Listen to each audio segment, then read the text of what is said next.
see you. How are you doing? Wonderful. I'm doing amazingly well. I've been looking forward to this conversation so much. I'm so sorry we can't do this in person, but we'll have to be done. I will come to Plugged again and we'll make sure we do this in person. How's everything? How's the day? It's good. Today's been, of course, another busy day, another busy day. But no, it's been good. I feel like I'm going a bit square-eyed because I've had loads of calls today. I don't like, I don't like being on calls all day because you don't get any work done. Because Lydia just ships 24/7. Does the media not let you out? Do you just sit in front of the computer and just ship product 24/7, 365? You know, yeah, I've got my standing desk. I've got my weights at my desk. I don't even have to go to the gym. Easy. Oh, she's a machine. She's an absolute machine. Look, I'm so looking forward to this because it feels like Amelia does a lot of the comm stuff online, et cetera, right?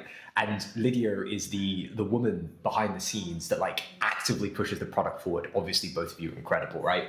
But I really, really wanted to talk to you. So when Amelia came on the first time afterwards, I was like, I've got to get Lydia on the show, please. I just want to pick her brain on all things product. Where to start? We actually haven't met before, but I've watched you pitch. I was at the Bolden Capital demo day in that first batch and saw you in all of your glory and the show that you're able to put on. How the hell are you so good at the show and the fundraising and the demos? Tell me more. I want to learn. That's a good question. I get paid for this. I know. Yeah, that's a good question. What do I think? I mean, honestly, I think both Amelia and myself did a lot of acting when we were younger. I I feel like see. that is like step one of being able to speak in front of people fairly confidently and not being super embarrassed by it. And I mean, I guess you can get technical and think about things like projection and hand movements and filler words and all of that jazz. So I guess that's one other thing. But I also think one of the things which like both Amelia and I see all the time and just hate is it's like we always talk about it is just like people that are really sheep like just Mhm. people that kind of do what other people do. They don't show their personality. They keep it very um like professional but in a boring way. And I was at Deloitte before, so I've seen this professional in a boring way about a trillion times. um but it's one of those things where like people want to watch someone interesting. They want to watch someone that's got a little bit of personality, like maybe making a couple of jokes here and there. I think no meeting really is that deep that you need to be like ultra professional the entire time. And I think when people feel like they get to know you, even in Mhm. something as short as a 2 minute pitch, it's you're just so much more personable. It means that people actually listen to what you're saying, they hear it, they understand it, and at the end of the day, after they've seen 10 2-minute pitches in quick succession, they remember yours because you've made it personal, because you've given a human story behind it, and you've also shown a little bit of who you are. I want to talk a little bit about Dragon's Den. I saw that you were like afterwards, once you'd won the investment from Stephen, it felt like you wanted to hug him forever. Was it actually nerve-wracking in the Dragon's room, or was that just like Lydia being like, right, we're done now, this is awesome, like I can move on to building product again? Yeah, to be honest, it was more nerve-wracking just like hanging out in the green room just before, trying to remember the words. Because when you do the, what is it, 2.5 minute pitch at the beginning, there's no cuts. If you mess up, you mess up. That's that. And so that's the thing we were most worried about. Once we actually got in and finished that part, it was pretty easy, I'd say, for us. Just because, I like to think, whenever you meet investors, whether it's on telly or probably more often than not on the telly, Hmm. it's just a conversation with another person, another human. It shouldn't be that scary. And once again, it's that piece of like, how do you form a personal connection and relationship with someone in a very short space of time? And that's something that, it's not just investors we do that with. It's customers, it's team members, it's whoever you jump on the phone with, it's podcast hosts. But it's things like that we're good at. And so when we were stood there in front of them for that 2.5 hours or 3 hours, whatever it was, that part wasn't so hard. We also knew our shit, like we knew our numbers. So Oh, you could we see weren't that gonna get because you're tripped like up. you're doing the math of the percentages right there and then in terms of equity, and then I'm obviously the clips cut up, but I just found it fascinating how it was like instantly there was no camera cut, and you're like, actually, would you be open to this, and this? And you could see Stephen doing the math in his head of like, oh yeah, that works for me. Deborah, are you in? Great, let's go. Yeah, no, for And sure. I mean, they've obviously a million times in the, so they know what's up. But I think as well, like going in with a view, because we're not, we obviously were 100% aware of what show we were going on before we walked onto that stage, and it's a show where founders do get taken advantage of a lot, and they end up giving away like 30% of their business. And I think some of that is not quite understanding like the investment process, metrics, how it works, which we did. And secondly, it's not like backing yourself and like understanding what you're worth, and then in the moment getting kind of freaked out and giving away way more than you would have ever done not in that situation. And so we were super aware of that very early on, which is why we went in with like numbers in mind that we were happy to give away, and work backwards from there. Lydia, why is Ivy the product and sort of the mission that you want to go on outside of just what I can glean off the internet, right? Obviously, I understand it's close to home. It is something that you are deeply passionate about. But like, what keeps you getting up in the morning every single day to go out and build this? Mm, yeah, I'd say there's like two main reasons. Like number one is it is great having a product that has such tangible value that you can see every day. We have a marketplace, which means we're not only helping like thousands and thousands of people on the candidate side, but we're also helping businesses on the other side. And I think with a like a pure B2B SaaS play, you because you just have less people that you're dealing with, you don't see the impact as much in what you're actually building. So I like seeing that, and I like the kind of consistent drumbeat of success that we hear from people in our community or candidate base, which is really great to see. And like thinking of different ways that we can test stuff really fast and like see what works super well. And then the second reason is I've just loved learning so much so quickly from like a very personal perspective, and I feel like every day my brain is genuinely getting bigger, which is great because I love learning things. I love teaching myself things. I love learning from people that are smarter than me. And that, like, when I finish a day and I'm like, oh, I've not only picked up this new skill, but I've like built this really cool thing and we're testing it now. That's such a sense of achievement for me. And it means that I definitely don't feel stagnant doing this job for sure. How are you able to be a sponge for knowledge? Amelia mentioned this, and knew I had to ask you because like I'm very much the same in that I just suck in information and then try and like deploy it in my own way, right? And it's pretty much through the show. It's just this context window of like 200 plus guests. How do you do it? Like, what is it that what skill do you have? What little superpower does Lydia have that makes her an absolute machine? Mm. I don't even think like I feel like everyone has it. It's somewhere, and it's just that ability. And Ivy helps you unlock it. Yes, well, exactly. And there's like there's a very much a confidence competence loop that exists. And this isn't something I've made up. This is like psychology backed. And it just means the more that you try something, the more competent you get.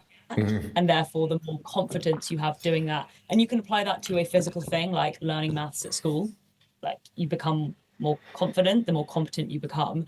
But I think you can also apply it to mindsets, and like the mindset of like curiosity or the mindset of learning. You can be good or bad at learning stuff on your own. And at first you will be bad because you don't know where to go, you don't know where to turn, you don't know like the tools that you have at your disposal to be able to pick something up quickly. You get more competent at that. You then get more confident at being able to actually learn a new skill next time. So if a new tool comes out or someone mentions something and you take one look and you're like, oh, God, that looks complicated. Like, how am I going to do that? I have a different mindset, which is like, well, I've done it before. I know I can learn things and pick things up quickly. I'll give it a go today. And it's like just that mindset shift, which comes through that confidence competency loop that's like, it's not even superpower. It's kind of like science, kind of boring. What is the bottleneck for Ivy right now? Is it on a business side, or is it on a supply side, demand side? Sorry. Um, from users and users, people that are coming onto the platform?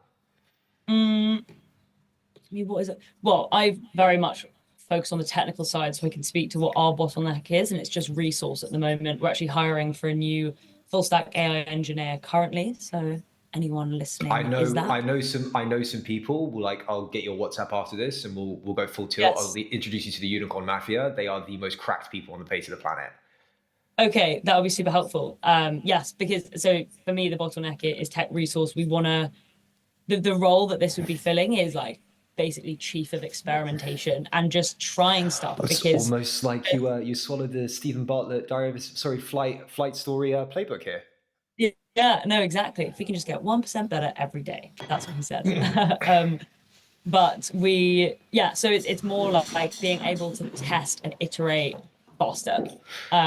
Like ideally, we're But you doing move at five, such a six. velocity right now, right? Like both in a content perspective, but I'm assuming the platform also tries to, the technical side of the product also has to move at that speed as well. Or am I mistaken in that? Yeah, no, we do. I mean, we're constantly testing things. I think it's just a case of Amelia's got a very bold vision and really likes to test different things. I want to be able to be the yes person that's saying, yeah, let's do it, let's do it. But right now it's like there's a queue of stuff that we test and we want to be firing faster on that respect. So that's one thing that I've got as a bottleneck at the moment. What motivates you right now? Hmm.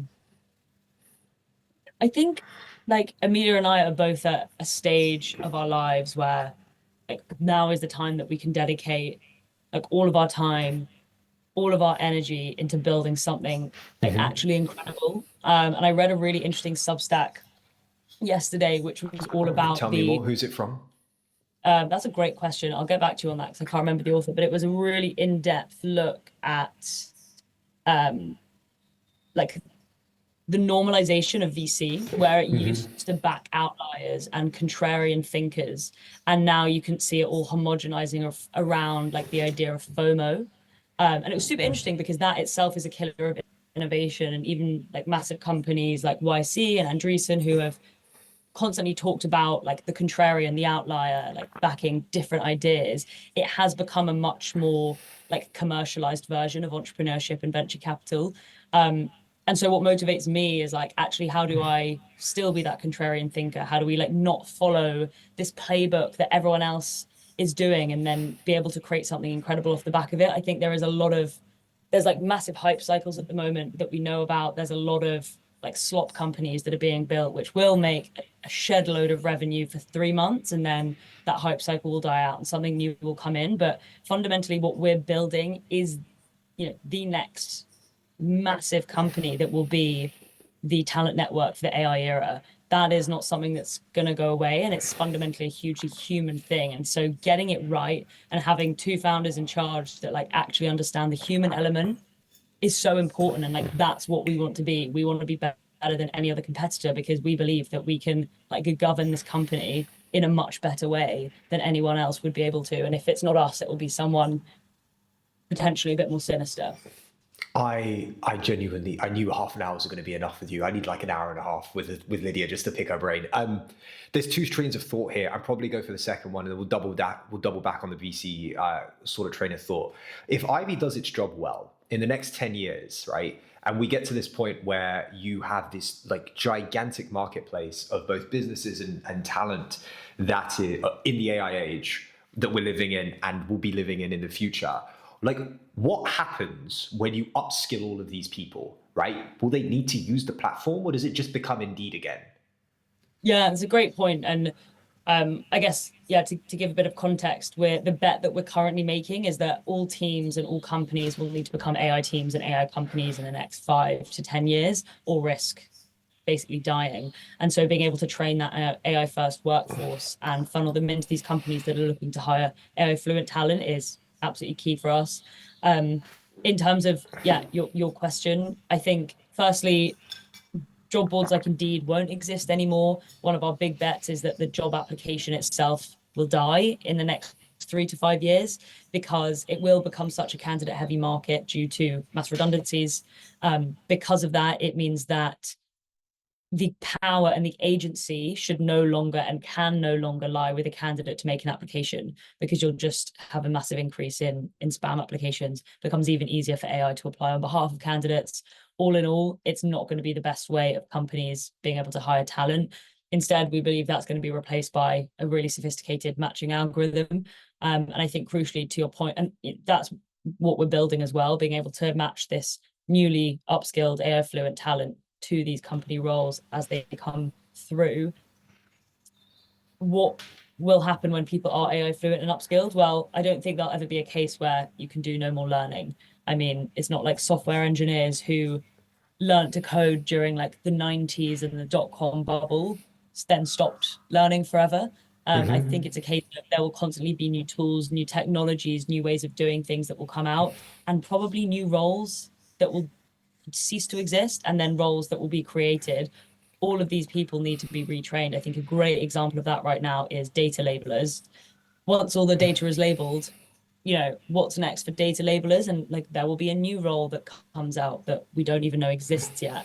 And I think that we're heading towards a point where no one is going to go to university, study law, and then be a lawyer for the rest of their lives. It will become a much more fractured and non-linear career for everyone, because there will be a cycle of constantly needing to retrain in order to stay ahead of the market and what's coming out next. How do you think the medium, it's not the medium of which we work, but like how we work will change? Because I've got this bet internally within myself that we're going to move away from like these very long careers in like one specific place. There will be a subsector of the economy that does that. But there was also going to be like an insane rise of like the gig economy again. Thoughts? Yeah, I think that's an interesting point. I think, yeah, I mean, we personally don't like at Ivy, we don't really look at the gig economy yet. I think there will be a rise in that.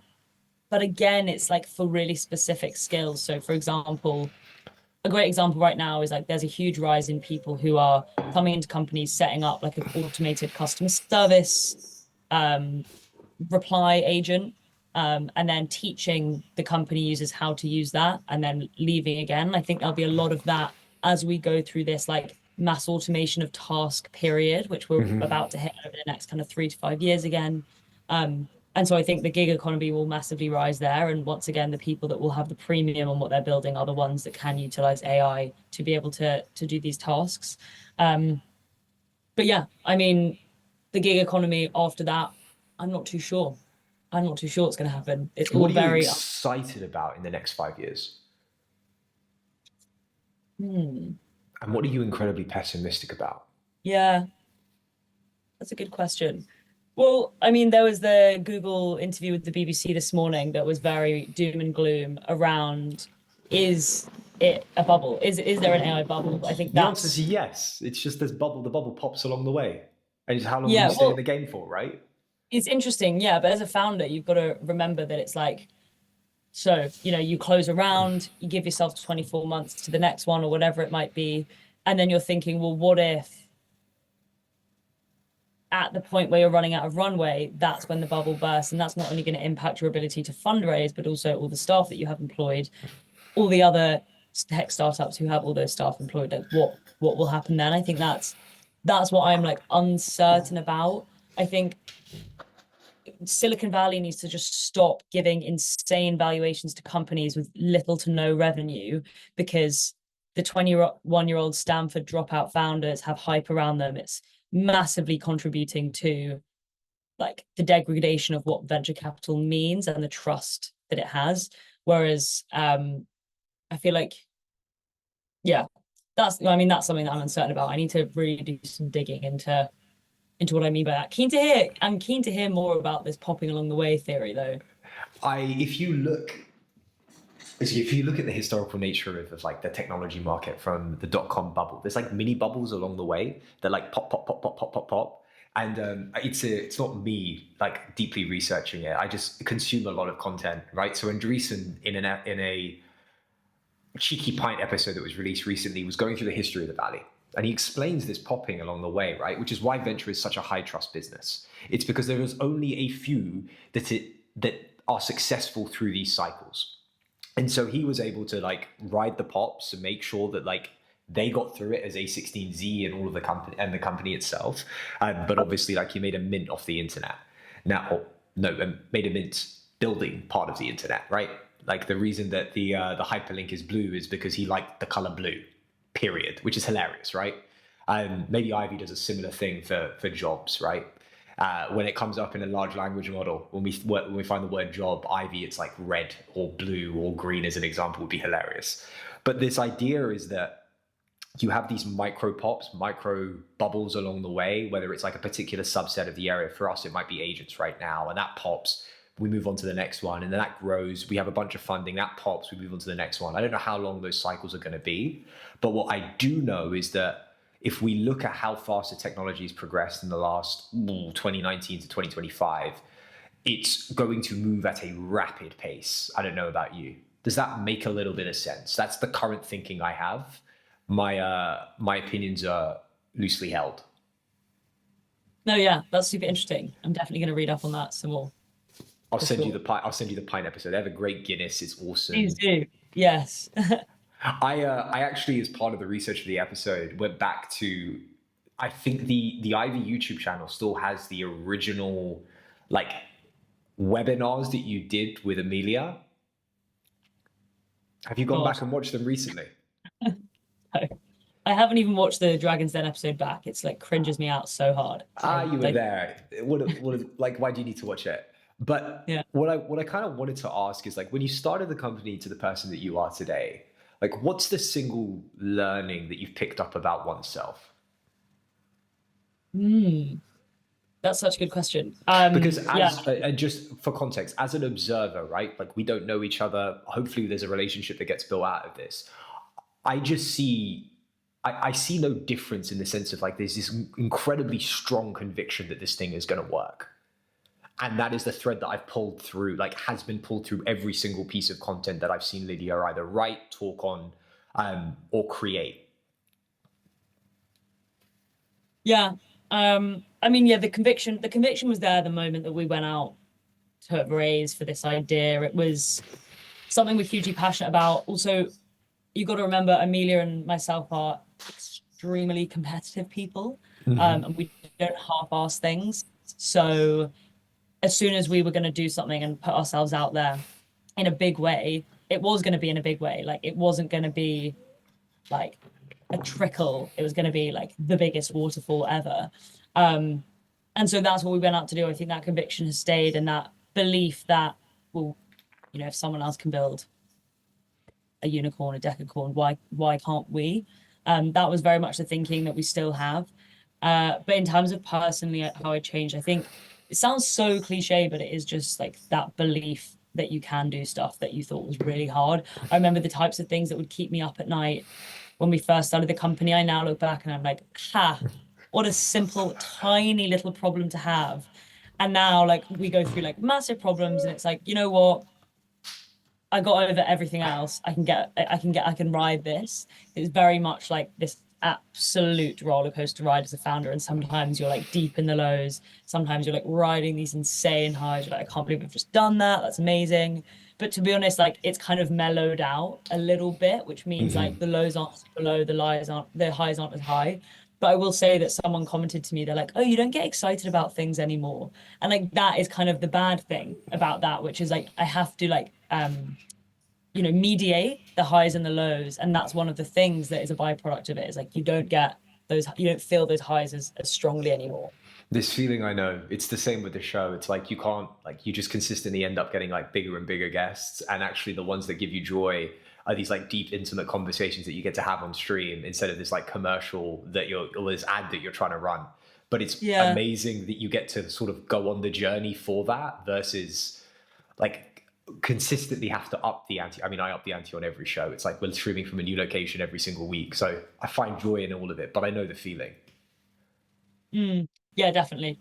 And any founders watching will 100% relate to that. It's like the ups, the downs, the stuff you have to deal with is unbelievable. And like it does make other stuff in your life seem less hard, like because you know that you've gotten over really hard stuff relative to how you were like feeling that week or month or year. Um, which is great. Like that's a good thing, like knowing that you can. Talk to me about New York. How was it? New York was very fun. I mean, that city be crazy. It's so busy. Um, I met so many really cool people, and there is just a different approach to building out there. Like Compared every to NYC, oh, sorry, compared to SF, it's a different flavor, or compared to London, it's a different flavor. I didn't go to SF, so Amelia went to SF. I went to NY. I think I mean SF is I more. mean, like you went to New York right off the cusp of the Mandani win. So like New York's on an up. Amelia turns I up. It's know. even big. Oh, sorry, Lydia turns up. It's even bigger. I know. I was literally there on the election day. It was crazy. Get out Um, of here! Did you yeah, spot him in the club? I didn't spot him. I wish I did. I wanted to. I was also there over Halloween. I was like, what if I see him like out? Because he's doing loads of street interviews. I was like, oh my God, what if I see him out and about? I didn't, sadly. But no, it was cool. I think the energy in America is just like, for example, I booked my calendar was booked like every day from pretty much strangers that I reached out to who agreed to meet for a chat. Every morning I had a breakfast event to go to, and every night I had like a networking drinks or dinner event to go to. And it's just there's there's a level of like, okay, let's cut to the chase, let's talk business like quite early on. I think it's especially New York is it's quite like that business focus driven city. Yeah, everything's like that. It's like show me the money. It's like, okay, what next? Which is great. Whereas I think in the UK and Europe there is that like let's take it slow, like let's build a relationship before we ever talk business, and more like that, maybe like British politeness, which just doesn't exist. But it's not that them being impolite; it's just they move at a much quicker pace. Um, but no, it was really cool. Oh, I haven't had the pleasure, but there's a stream planned absolutely from New York, like an America tour America type of stream. Look, before we let you go, there's one question that I love to ask all guests on the show, right? It's who is on your Mount Rushmore of founders? Greatest of all time, who are they?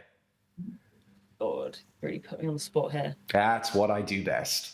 Um, okay, my Mount Rushmore of founders.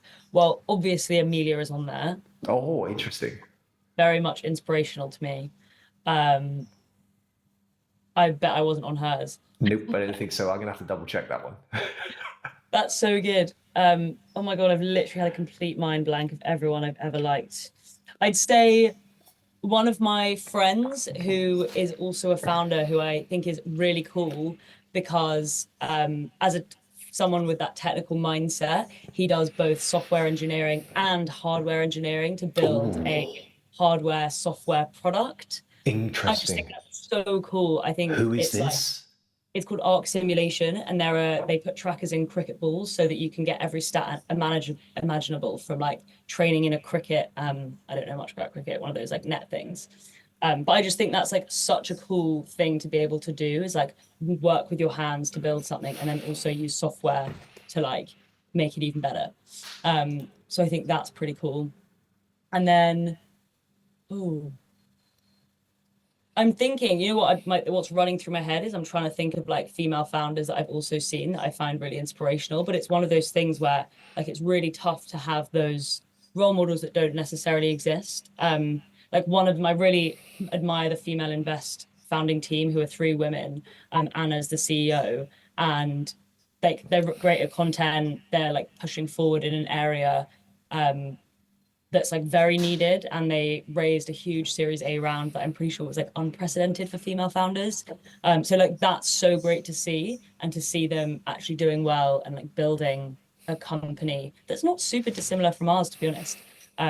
That's super inspirational. You got one more. Oh wait, that's my knowledge of Mount Rushmore.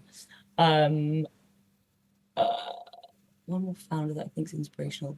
Someone that like I would put on there, but I don't necessarily think that what they do is correct all the time.